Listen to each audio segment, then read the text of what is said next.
Story time about how my carefree friend got rich by listening to the universe. I have a friend named Paige who's a free spirit. She believes in going with the flow, not stressing and letting the universe decide what happens next. I've always been more of a planner and kind of a workaholic. Paige always said that I work too hard and need to relax. She'd say I stress about things too much and the universe already has a plan for me, so I should let it run its course, but I never listened. I've had 2 jobs and I've been in school full-time for as long as I can remember. I always believe that if you want something, you have to work hard for it and make it happen. I never believed in just sitting back and waiting for things to happen for me or leaving it up to the universe, as she'd often preach. However, maybe I should have slowed down and taken her advice. Over a few years, Paige and I drifted apart. She messaged me one day telling me that she was coming back to town and she'd like to visit me while she's here. I was absolutely shocked when she pulled up in a brand new Tesla. Paige never really cared about money and didn't really work besides selling her natural healing oils, which paid okay but nothing crazy. I hopped in and noticed she also had an expensive designer bag, eco-friendly of course, and expensive jewelry on. When I asked her where she got all this from, she told me that the universe got it for her, which is something that I'd expect her to say, but it didn't make any sense. What she was about to tell me changed my outlook on things and made me think that Paige's ideas and beliefs weren't so far-fetched after all. Part 2 about how half of my coworkers got fired after management found our hidden break room. With word traveling fast about the crazy things going on in the secret break room, I knew it was also a matter of time before management heard about the rumors being spread. I decided to stop taking my breaks in there with the others because I had a feeling that we were about to get raided. For a few weeks, it was fine and I kept hearing more and more stories about what was going on in the hidden room, especially during the overnight shifts. It was being used as a spot to hang out, drink on the job with friends, sleep during your break, and apparently sleep with others while at work as well. As I predicted, management heard about the craziness and decided to pop in at peak hidden break room hours one day, which led to a lot of people getting fired. Apparently, they went in and found coworkers doing party drugs and of course fired them on the spot. This led to a drug test for everyone on shift, which some of my coworkers failed. I guess word didn't get to the overnight shift or they just didn't care because management popped in again at the dead of night and found another guy sound asleep in there, complete with a pillow and blanket from the store. All the firings led to us being super short staffed right in time for peak season. OGs that are still working at the store years later tell the tale about the secret break room to all the newbies to this day. Most of them think it's just an old wives' tale, but the old timers like me know it's a fact and a classic store legend.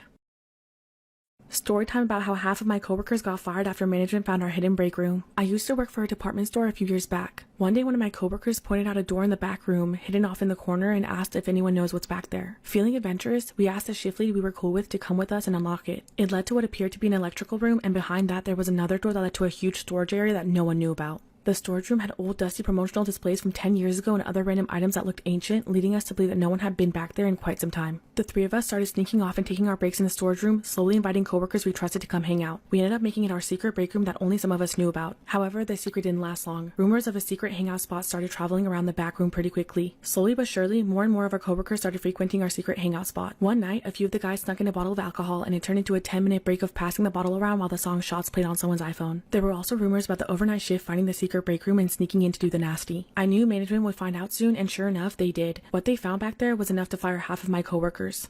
Part 2, why best friends can be abusive too. By some miracle, I kicked Craig off of me and ran for my life. He had double-locked the front door, hid in my bag, and smashed my iPhone. I was running down the stairs with him yelling right behind me that he was going to kill me. I knew the back door was open from him having a smoke earlier. I ran for it and made it to the street. I was barefoot, in shorts, and a pajama top. I ran for what felt like ever towards the town. 30 minutes later, I used a payphone and called the police. They picked me up and I told them the story. They took me to the station and took photos of my neck that had bruising along with my head that was bleeding from when he smashed me into the kitchen wall earlier. I sat in the patrol car as they went inside of my house to pick him up. They found him in the streets looking for me. They arrested him and put him in a cell overnight while dropping me off to gather my things. I was terrified he'd be released and come back at any moment, so I grabbed just a few of my things in a rush. I didn't have my phone or any money. I drove to a patrol station bleeding from my head with no shoes and bruised up. I broke down using their phone to call my mom. She was annoyed that I had woken her up at first, but once I explained what happened, she sent me $200 to fill up my tank and get something to drink to calm down. Then I drove to my parents' house. Craig got out in the morning and it was his word against mine. I blocked him on everything and changed my number, cutting off all contact. I sometimes still get flashbacks of that night.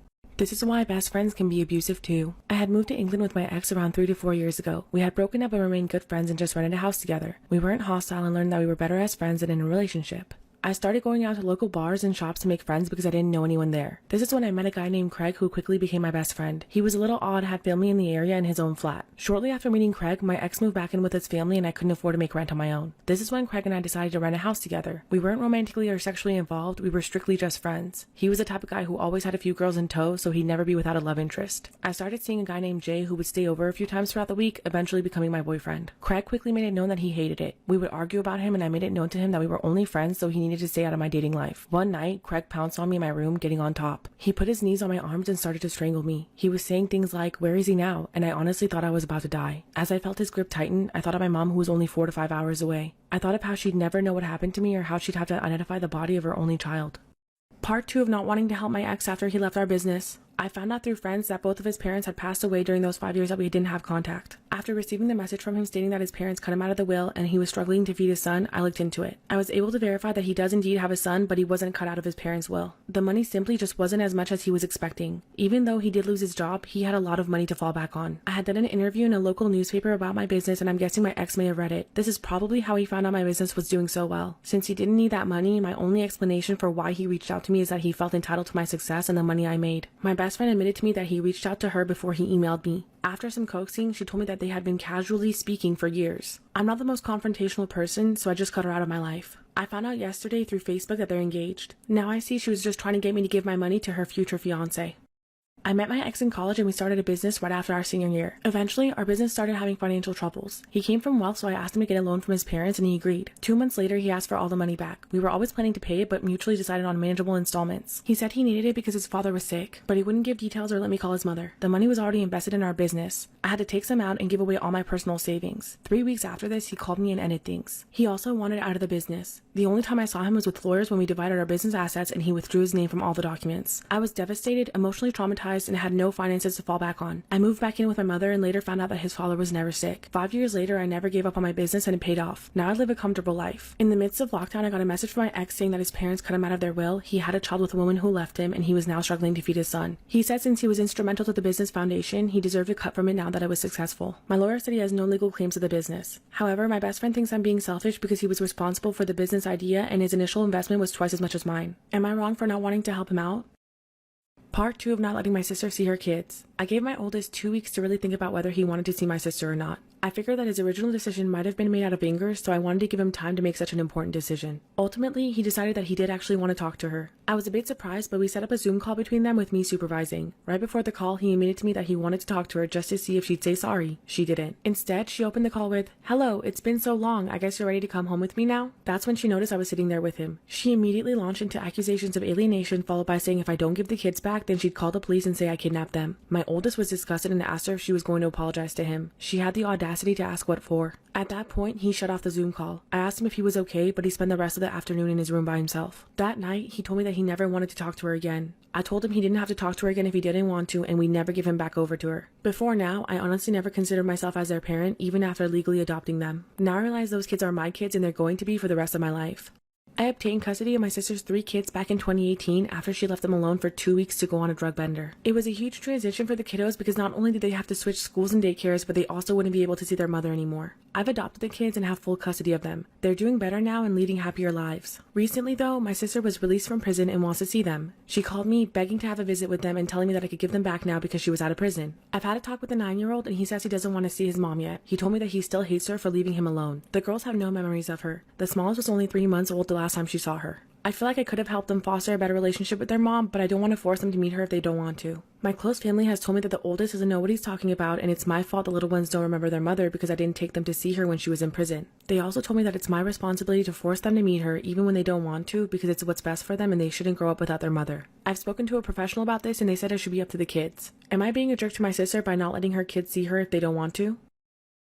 Part 3 of why you might not want to use Facebook to find a roommate. A week after she started screaming in the backyard, my sister and I decided that we needed to get her out. We had a house meeting and told Tammy that she has a month to move out. At first, she was crying and upset, acting like she didn't know what she did wrong, but then she accepted it. However, the last month with her was the worst month of my life. I was concluding the semester at nursing school and it was about to be finals. She started eating me and my sister's packed lunches out of our lunch boxes. She also started breaking dishes on purpose, leaving the glass where our corgi and labradoodle would play. When I confronted her about it, she blew it off saying that it was an accident and hadn't gone around to cleaning it. One night, she sat me and my sister down threatening to sue us because we were trying to get rid of her during COVID. My sister wasn't having it and told her to get her lawyer. I installed 7 cameras in the house because I couldn't trust her while we weren't there and I was worried for our dogs. She would put her cigarette butts and ashes in our dog's food bowl, so I knew I needed to watch her. Whenever I checked the cameras, she was always up to something like eating our food, looking through our things, and going into our bedrooms when we weren't around. The craziest part of all of this is when she finally moved out and we saw her room. It was a complete mess. There was menstrual blood all over the carpet, scratches on the wall, and she left a painting that she had done of our house burning while she walked away.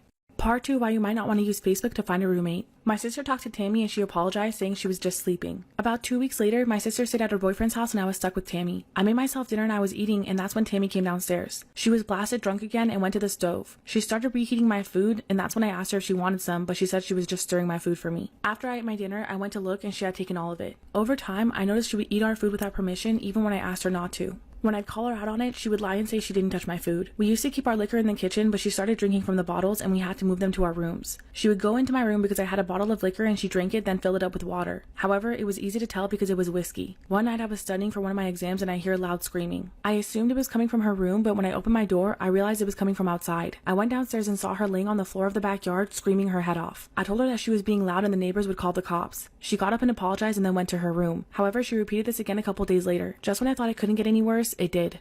This is why you might not want to use Facebook to find a roommate. My sister and I work in the medical field and we're renting a house together. The rent was pretty high and we quickly decided that it would be helpful if we got a roommate. However, after weeks of looking, we still couldn't find anyone. My sister and I were desperate and posted in the Facebook groups about needing a roommate. This woman in her late 30s named Tammy answered and we were excited that we had found our new roommate. When we met her and talked to her, everything seemed normal. She seemed nice and put together. My sister's in residency and I'm in nursing school, so we made it clear that we needed a respectful roommate who understood our schedules. When she first moved in, everything seemed to be going well. After the first week, I had a friend come over to hang out. While my friend was there, Tammy came into my room and introduced herself. I could smell the alcohol on her breath as she spoke and she started hitting on my friend. She kept telling her how she was down for hot girl bye shit. She was doing this all while aggressively petting my labradoodle. Luckily, my friend just laughed it off and we assumed that she was drunk. Then Tammy went to her room and after about 10 minutes, we started hearing moaning coming from her room. She didn't have any guests over and we tried to ignore it at first, but the moaning escalated to screaming. We could hear things being thrown around in the room as well. After 20 minutes of this, we got worried and went to get my sister.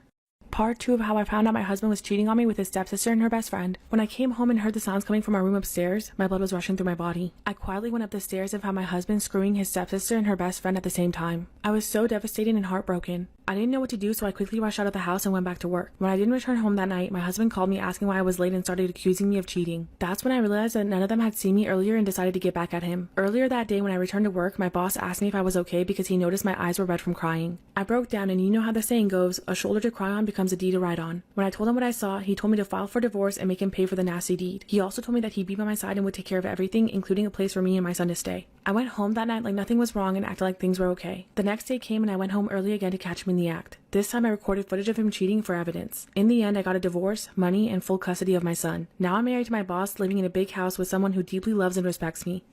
Storytime about how I found out my husband was cheating on me with his stepsister and her best friend. My husband and I had been married for 5 years. We were living in another state when he was fired from work and my job wasn't paying well enough. We decided to move in with his family until we could figure things out and get back on our feet. He had a stepsister and she was drop dead gorgeous. Since he didn't have a job, he would spend most of his time at home while I dropped off our son at daycare and then went to work. When I would get home, he'd go to the bar. At first, I thought things were normal and he was just stressed out about not being able to find work. However, I started getting suspicious once he started being a little aggressive towards me. He stopped wanting to talk to me as often and barely slept next to me anymore.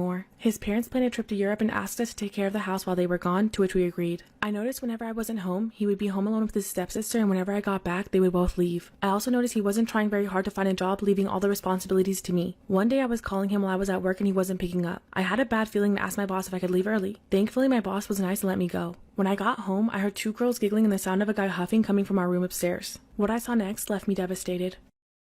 Part 2 of the weirdest things to happen while working as a stripper. One night, there was an older gentleman around 55 years old buying lots of double dances. He was tipping generously and even buying everyone in the bar a round of drinks at some point. It was around 1 in the morning when this large, curly, red-haired lady smashes down onto the push and door lever as hard as humanly possible. Every patron in the club turned and looked at the door. She stood there in all her glory with a red fried perm, mom jeans, and thick frame glasses. I could instantly tell that she was seething with anger. She was on a mission and stormed towards the back of the club where the VIP rooms were, all while shouting, "Derek! Derek, where the F are you?" The bouncer immediately notices and runs towards the back, trying to stop her from causing any problems. However, it was too late. She swings the VIP room door open and sees him in there with 2 girls getting a double dance. She immediately grabs him by the arm and starts yanking him towards the door, all while smacking him repeatedly. She pulls him out into the parking lot and then into her car. That was the last we ever saw of generous old Derek.